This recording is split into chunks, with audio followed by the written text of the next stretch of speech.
The governor is calling his budget the most pro-kid budget in Wisconsin history. So what does that mean? Well, he's proposing extra funding for child care providers. I've talked with over a dozen Wisconsin delegates throughout the week. These delegates hailing from all across Wisconsin say they're ready to put in the work over the next 74 days until November's election. I got a hate comment the other day asking why I only interview Democratic candidates running for Wisconsin governor. And I get why it feels that way. There are 2 Republicans running, and then there are 8 Democrats. I've interviewed all of them. What does 28 grams really look like? Well, using the stand-in of peanut M&Ms, we'll show you. With this amount, you'll likely be fine, but anymore, it's a different story. We're used to seeing our local state races advertised through yard signs like these. But now we're seeing more television ads for them than ever before. The data tells part of the story. Over 1,480 bills were introduced this year. Of those, only 82 were signed into law, and 24 of those were fully vetoed by the governor. Speaking with these protesters, the issues are wide-ranging, talking about Elon Musk to the federal funding freeze to the high cost of childcare. And within minutes of it passing, Governor Evers signed that budget into law. We took to the University of Wisconsin at Madison's campus to talk to students, some of the most likely users. Have you ever used prediction markets? We quickly found quite a few students have. On Kalshi, I've only lost 50, but I'm up like 1,000 on all the other apps. Overall, I've probably lost a lot of money, so. In the past 5 months, I've made around 110 grand. That's where we met Jack Campion. I'm making money like doing what I love. Like I've always loved reading news. The business student predicts politics on these platforms, from foreign election outcomes to what President Trump will say during the State of the Union. It's working. It doesn't work for everybody, though. Kalshi alone reports over $1 billion are traded every week on its platform. But if you don't know what prediction markets are, you're not alone. I don't know what it is. I genuinely don't know. This is like the first time I've ever heard of this. Here's how these websites work. In a prediction market, you're buying a contract that pays out $1 if something happens and $0 if it doesn't. So, for example, let's say your meteorologist tells you the latest model data is pointing to the likelihood of rain Friday, both morning and afternoon. So you go online and there's a prediction asking, will it rain Friday? Yes or no? Right now, that yes is trading at 70 cents. That means basically overall, people think there's about a 70% chance of rain happening on Friday. The price is pretty much equal to the probability. You place a bid on yes, cut to Friday, and it rains. That contract settles out at $1, meaning you're making 30 cents in profit. If you had placed 1,000 bids on yes, that's $300 in profit. But let's say it doesn't rain. Then that contract settles out at $0 and you lose that 70 cents. What does it feel like when you get the winning result? Oh my God, it's amazing. You just get so fired up. I love it. No better feeling in the world.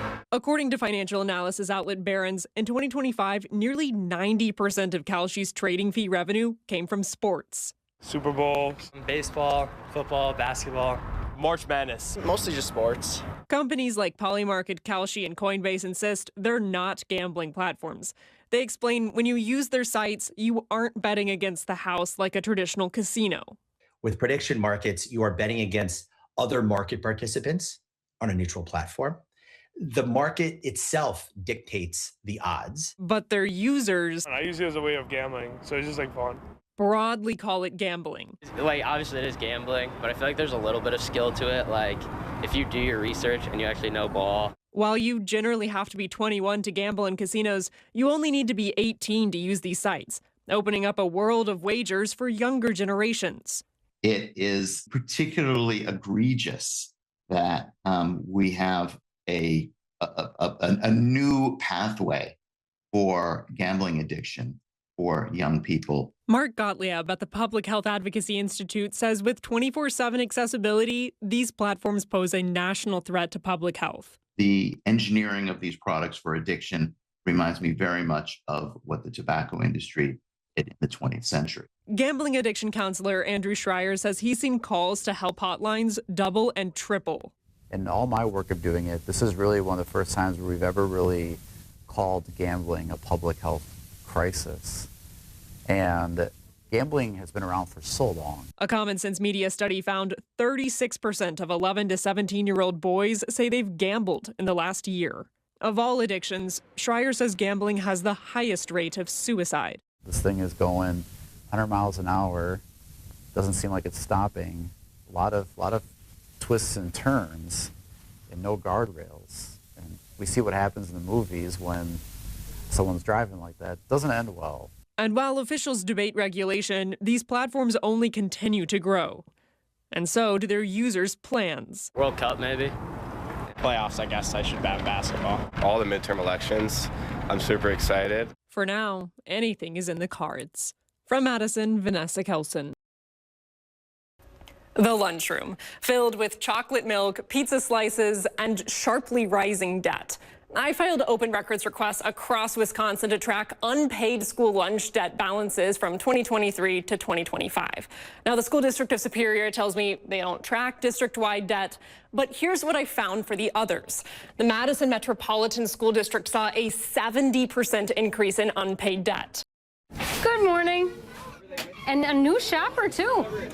At Badger Prairie Needs Network in Madison, a line forms before the food bank opens, young children in tow. I'm working a lot. That's where we met Alexia. She's a single mom of 4 whose kids receive free lunches at school. Even just getting them out to school in the morning, it's like, okay, I can get you a snack, but I know that when you get to school, you'll have breakfast and you'll have a snack, you'll have lunch. My children are going to be, taken care of. But her family didn't always qualify for free meals. She says those lunch bills added up, making her one of the many Wisconsin families left with a negative balance. It wasn't no $5, $6, $10 bill. It was substantial. Alexia is here with her sister Alize, who tells me she's not surprised by the rising lunch debt totals. Come on, look at the cost of food. Tracy Burton has heard that story before. She's the food pantry director. Most of the people that are coming to us have 1 or 2 or even 3 jobs. She's seen a 6 times increase in need since before the pandemic. 25% of their guests are school-aged children. In Sauk Prairie at Bridges Elementary School, students line up for the familiar ritual. There you are. Jeff Wright is the Sauk Prairie superintendent. He says debt in his district stays low thanks to community support. The kids behind me are 6 and 7 years old, and none of them have control over their family budgets. But even if a child's account is negative, it doesn't mean they're always going hungry. Most Wisconsin schools have policies in place to feed kids, but there's no such thing as free lunch. Wright says school districts are absorbing the costs of those meals, and it adds up. And so it does have an impact on the classroom, because if the district has to take money from one bucket to clear a negative in another, there are potential cuts that have to be made. The debt may only climb. If a parent qualifies for Medicaid or SNAP, then their kids automatically get free or reduced lunch. But the Trump administration's Big Beautiful Bill made historic cuts to those benefits, meaning fewer families will qualify for them. The Trump administration did not respond to multiple requests for comment, but a White House release from this summer writes, quote, SNAP was intended to be temporary help for those who encounter tough times. Now it's become so bloated that it's leaving fewer resources for those who truly need help. But that's not the sense for Alexia and Alize. They say these cuts hit home.